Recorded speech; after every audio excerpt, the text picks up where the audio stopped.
Я был седой совершенно. Я вот вам писал как раз, когда завтракаем, жена говорит, так прям бледнеет, говорит, слушай, что у тебя с головой? Я говорю, что с головой? Слушай, у тебя, говорит, что-то странное. Ну-ка, давай посмотрю. Волосы. Островок черный такой, как шапочка. И у моей жены результат был просто мгновенный. У нее вообще синдром короткого кишечника. Это очень тяжелое заболевание, которое даже в России медицина просто не знает. Она съедает капсулу, у нее через час проходит просто вот все, что она чувствовала негативно в этот момент. Не буду вдаваться в подробности, спустя несколько часов она сидела за столом и ела все, что едим мы.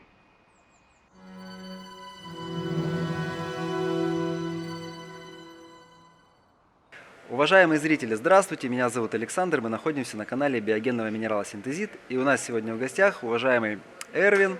Наш сегодняшний покупатель выразил желание, так сказать, скрыть свое лицо, ну, потому что некоторые люди не хотят в определенных кругах, чтобы узнали, так как говорится, да, облик, кто-то согласен дать телефонное интервью, но вот мы вот с Эрвином решили поступить вот так вот, то есть мы сейчас записываем непосредственно видео, потом обрабатываем видео и заблюрируем лицо нашего уважаемого покупателя. С уважаемым покупателем синтезита Эрвина мы знакомы уже порядка, наверное, месяца или даже чуть больше. У нас была определенная переписка, были определенные улучшения, изменения, были определенные вопросы в наших переговорах, в том числе с поставкой синтезита, которые мы благополучно пережили на этой неделе, так сказать. Да. Да, и вот сегодня мы наконец-то созвонились, и я сейчас попрошу вас, уважаемый Эрвин, пожалуйста, расскажите, как вы узнали про синтезит, почему вы его решили применять, как долго принимали, как много принимали, по какой дозировке, с чем-то совместной или без чего-то совместно, то есть это был монопродукт или что-то еще использовали, и каких результатов добились вы и, возможно, ваши близкие, которые вместе с вами принимали этот биоактивный минерал. Александр, добрый день. Добрый день всем зрителям, кто на этом канале, кого интересует синтезит. А, как я нашел синтезит? Я листал телеграм-каналы и вдруг наткнулся на канал э, народный доктор. Вот. Ну, обычно в чатах не бывает никакой рекламы, а тут бац, реклама синтезита. Я очень удивился, зашел на сайт, посмотрел, и как-то меня прям вот зацепило сразу. Я много через что прошел, и всякие БАДы, столько всего наша семья уже переела, перепила, что иногда очень с большими негативными последствиями. А тут меня прям интуитивно так зацепило сильно. Я стал внимательно так читать, смотрю, технологии интересные. Да и, собственно говоря, ну, надо к знакам так свыше присматриваться.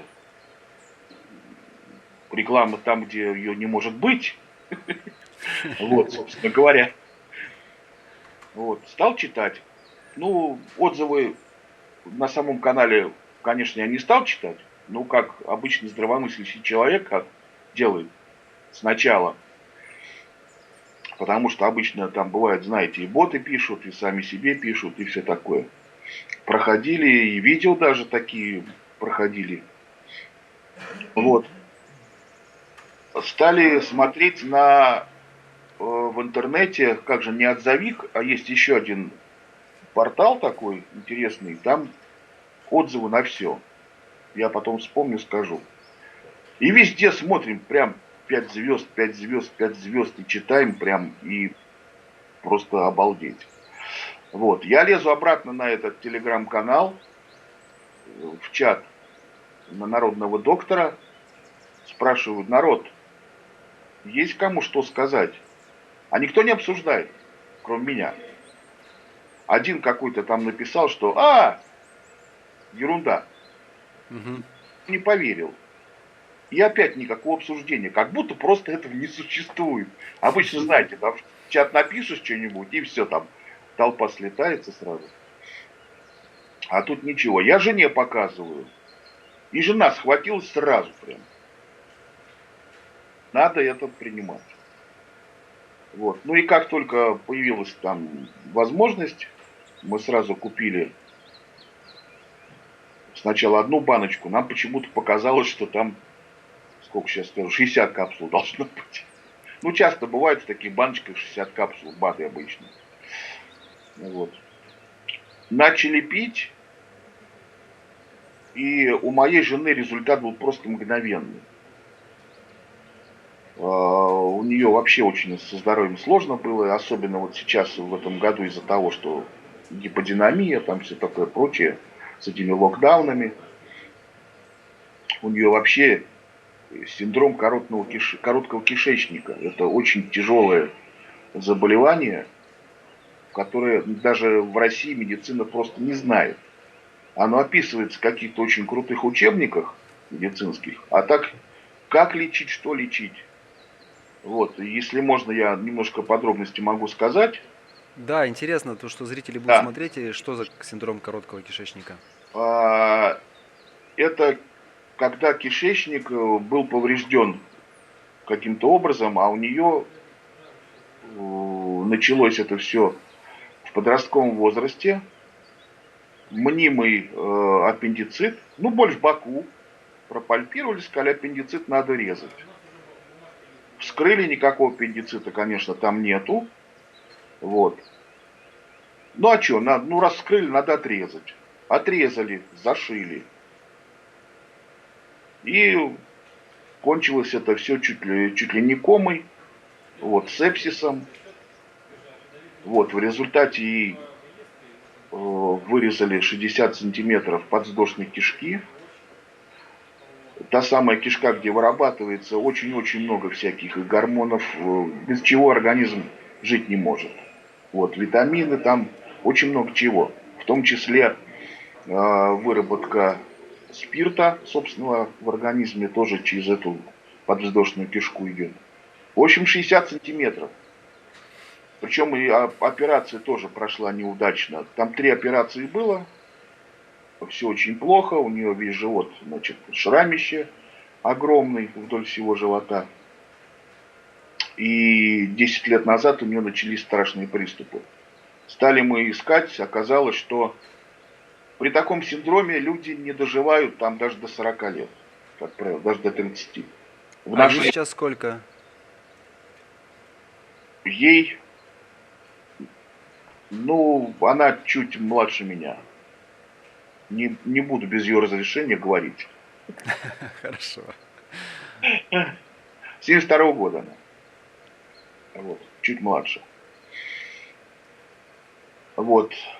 И начались приступы жуткие совершенно с раздуванием живота, там, с рвотами.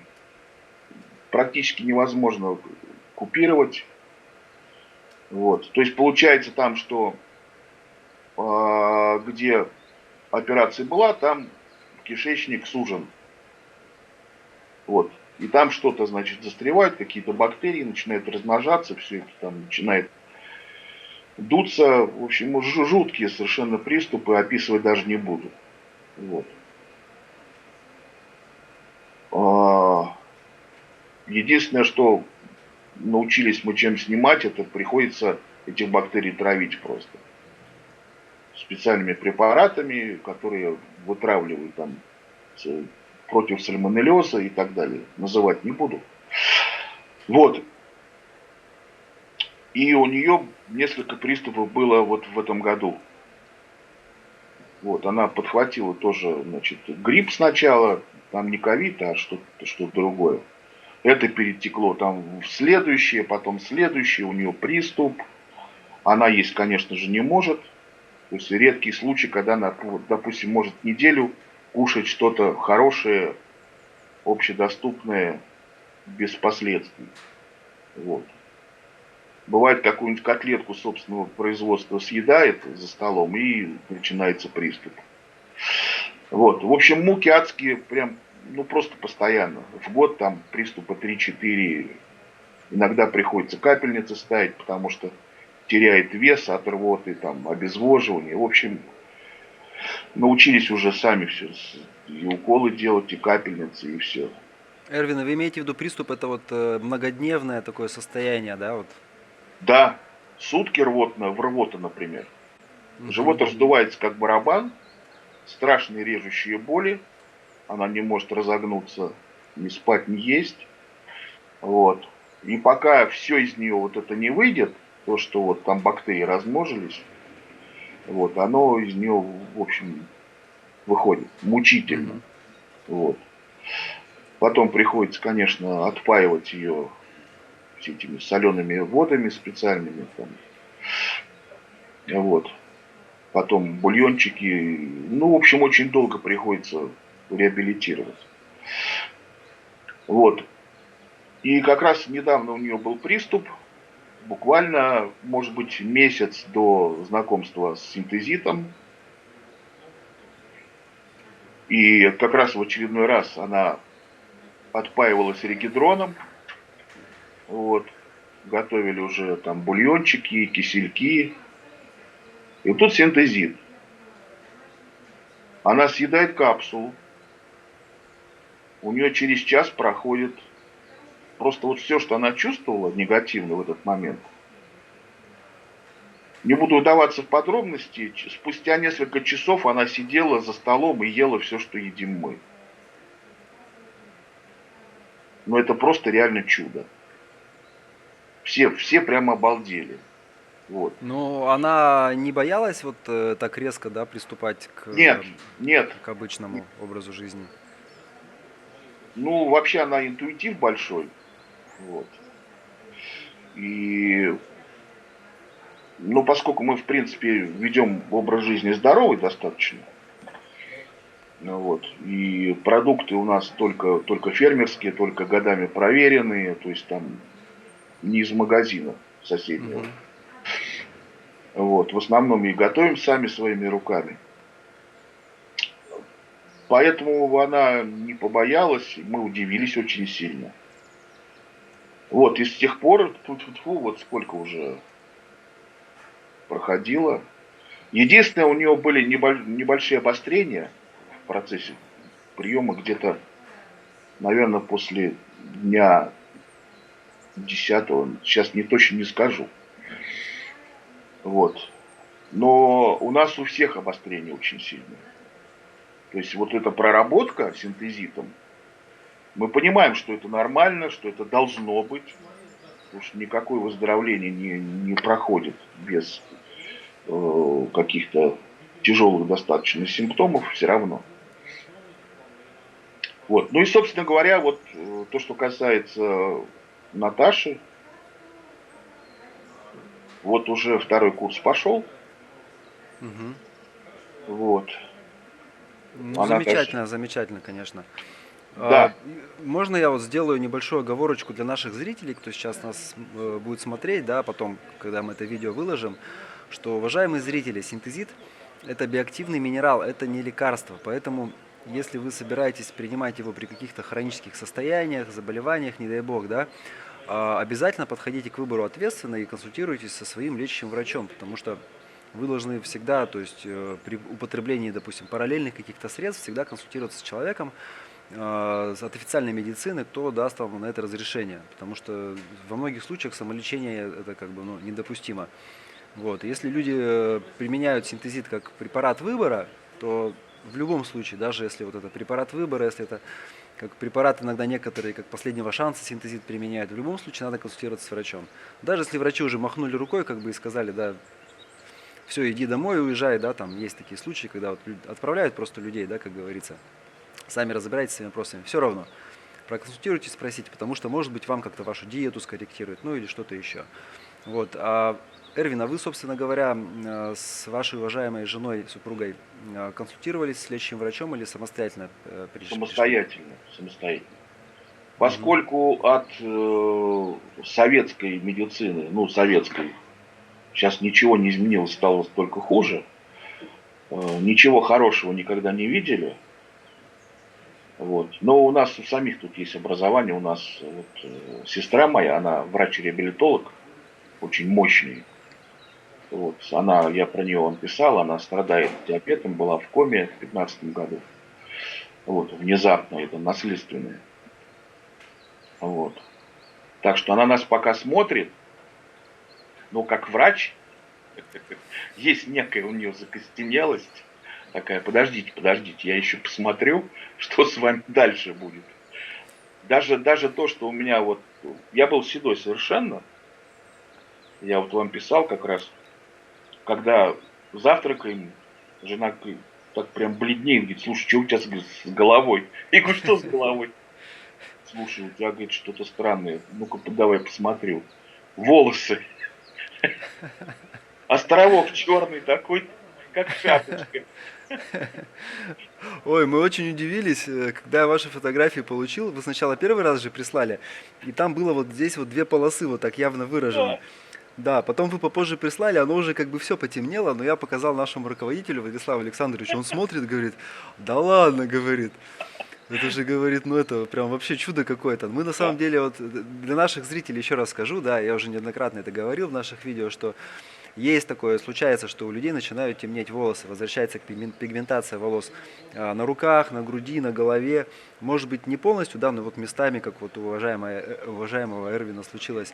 Вот, это не стопроцентный результат. Не стоит думать, что вы начнете сейчас синтезит пить, и у вас сразу же седина пройдет.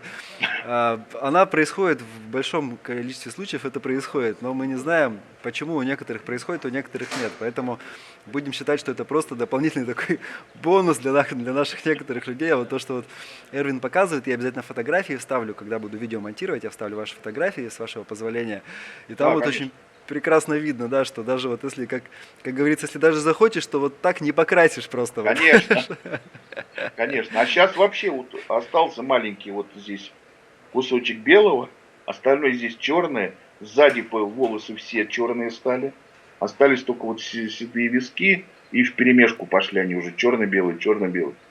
Вот. Но это большой показатель, потому что, в принципе, а, понимаем в медицине, понимаем в биологии сами.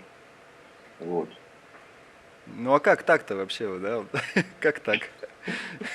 Это же понятно. Если продуцируются стволовые клетки в таких количествах, а стволовые клетки это же матрица, в принципе, это же матрица человеческого организма, конкретного человека, матрица. Почему стволовые клетки должны быть, если человека от чего-нибудь лечат, допустим, от тяжелого чего-то, там от рака или еще чего-то, стволовые клетки должны быть именно свои, не чужие, а именно только свои. Вот. И стволовые клетки, поскольку являются матрицей человека, получается, что у человека заменяются плохие клетки все, изношенные, больные, пораженные. Они заменяются на новые, абсолютно молодые, абсолютно свежие клетки. Так оно и получается. Но про пигментацию я не понимаю. Потому что вечером ложишься седой, утром встаешь. Я знаю, что люди сидеют в одно мгновение, но чтобы в обратную сторону такого не было. Вот. Ага. Так что, собственно, есть еще некоторые вещи, но я сейчас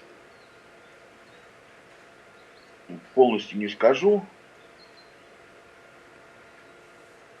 У меня вот палец, я потом фотки вам пришлю, мы еще, надеюсь, будем делать или интервью, или еще что-то будем выкладывать. Потому что пошел опыт очень интересный, интересный эксперимент.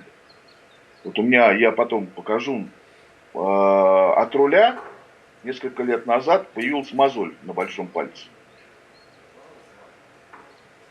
И постепенно эта мозоль превратилась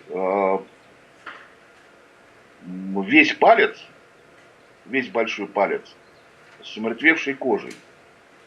То есть Как она натоптыш такой. как на пятках бывает.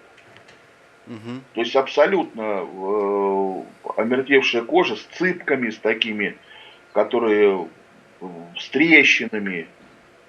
И ничего не помогало. Никакие мази, какие-то компрессы. Абсолютно ничего. Бывает чуть лучше и потом опять чуть хуже. Вот. Так вот, несколько дней назад у меня все трещины и практически вся мозоль, они просто исчезли. Вот у меня живая нормальная кожа на пальце. Я все это фотографирую, у меня все это, так сказать, Да, задокументировано. давайте, присылайте нам обязательно, мы обязательно видео приложим. Из своего личного опыта по поводу вот этих мозолей, что могу сказать? Не личного опыта родственников. У меня у матери, маме 60 лет в этом году исполнилось, ну, уже как бы в прошлом, вот, в декабре. И у нее были натоптыши на больших пальцах вот, ног, Ну, знаю получается, такие, в да, этих. да. Да, очень такие большие, там, ну, полсантиметра как минимум они были, вот такие достаточно. Вот сколько, 6 месяцев приема синтезита, у нее эти натоптыши сошли, тоже незаметно раз исчезли. Постепенно, не сразу, не в один момент, потихонечку исчезли. Да, у меня тоже Поэтому да, постепенно. Тоже постепенно. Я ну за поэтому месяц. сначала даже не говорил никому из своих, а потом вот на днях дал жене, говорю, пощупай мой палец. Она так, опа, ничего нету. Ну, почти ничего не осталось. А трещины были... Вот посуду помыл, допустим, да, любое средство, био, не био, там какое-нибудь супер хорошее, просто контакт с водой, да, помыл посуду, на следующий день трещины на пальце. Вот. Сейчас, в общем, вот так вот. Ну Сейчас, замечательно, замечательно. Это же кожа, это регенерация, по сути дела, происходит. конечно. Да. И то, что снаружи происходит, оно и внутри, по большому счету, происходит. Да, да, да, да. Единственное, у меня достаточно мучительный процесс идет вот этих вот, то, что синтезит находит, и какие-то вот старые, застарелые вещи, о которых, может быть, я не знал, они начинают болеть. Вот, допустим, пару дней назад промежность начала болеть, то есть я только понимаю, что простата. Никогда в жизни не страдал этим. Вот. И тут прям болит не могу. 2 дня проходит, все, не болит. Все нормально. И мочеиспускание лучше стало, кстати. Вот. Да, А да. у жены, кстати, волосы, Извиняюсь. у нее такая большая шевелюра, значит, с проседью, правда, уже. Но мы сейчас смотрим даже не на седину, а цвет поменялся. У нее обычно такой был цвет темный, темно-пшеничный такой, а сейчас стал такой прям медь. Прям как будто она хной покрасилась. То есть более Она, сильный такой, да? да, да, да, более насыщенный цвет. Она всю жизнь мечтала хной какой-нибудь в голову покрасить, чтобы ярче быть. Я говорю, зачем тебе надо? А тут она счастливая ходит, говорит, ты посмотри, какие волосы. Я говорю, нет, ну и прям... И брови Вот, и стали темнее. исполняет желание, видите? Исполняет Точно, желание. точно, я тоже об этом подумал. Волшебная палочка, да, да, да. Волшебная палочка, да. По поводу проработки для наших зрителей, да, чтобы вы понимали, о чем идет речь, у нашего организма, в принципе, других сигналов он не подает. Он либо испытывает удовольствие, либо испытывает боль, да.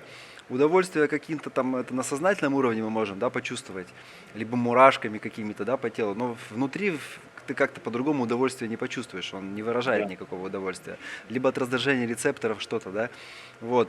А когда вот что-то хочет организм обратить внимание, что там хозяин, посмотри, со мной что-то происходит, да, или сигнализировать, это, конечно же, только единственное, это боль, другого нет.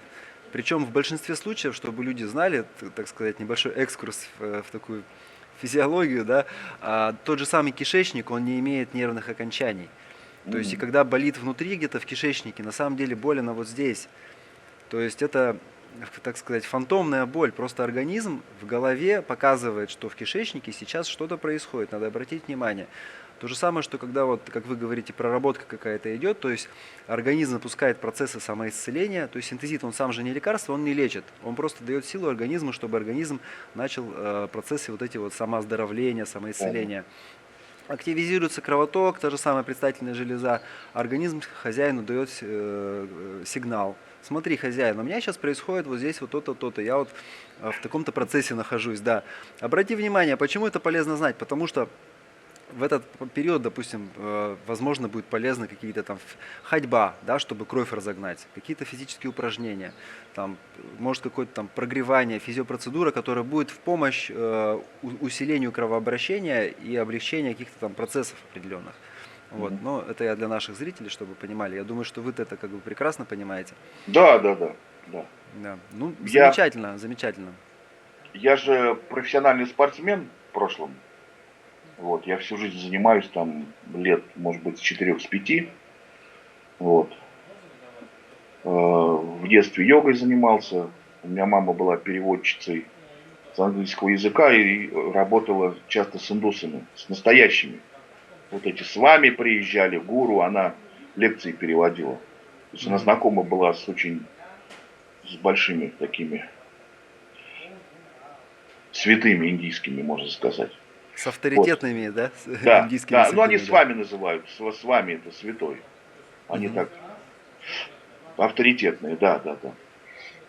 А, ну и потом, значит, начал заниматься боевыми искусствами.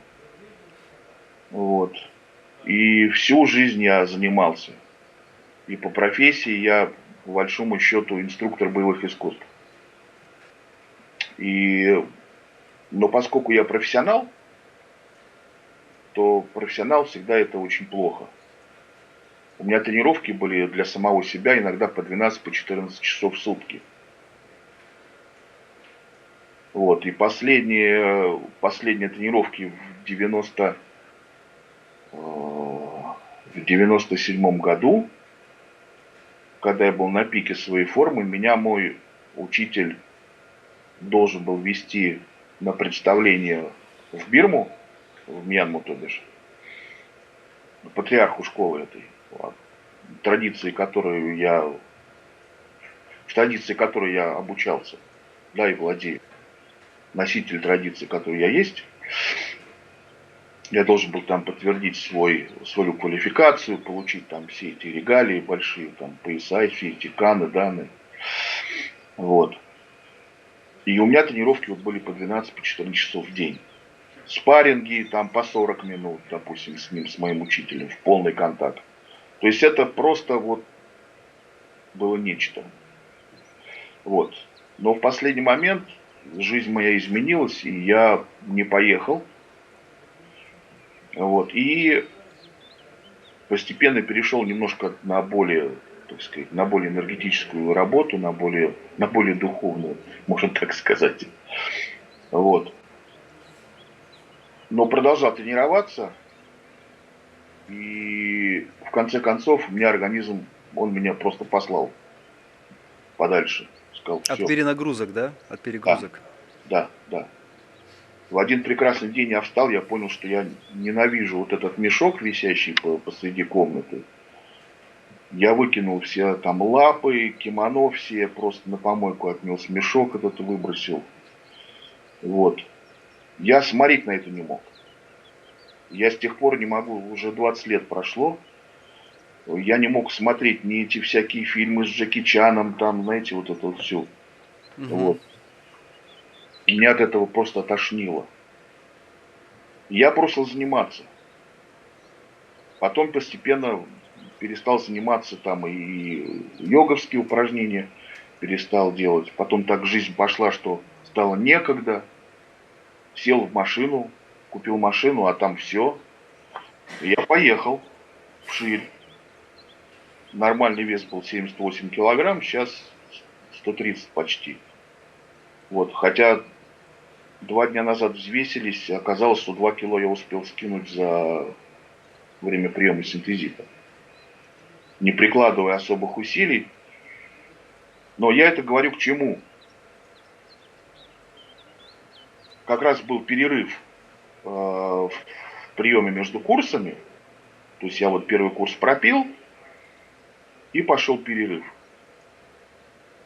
И внезапно днем, а дай-ка я пресс покачаю. Вот оно что. Да, Ага. Ну жену это говорю, давай, держи мне вы ноги. сгорели, вы профессионально сгорели, когда вот. Да, я сгорел профессионально полностью. Да. Вот. И я вот писал по поводу того, что у меня начались проблемы с кишечником, там запоры пошли какие-то. Вот.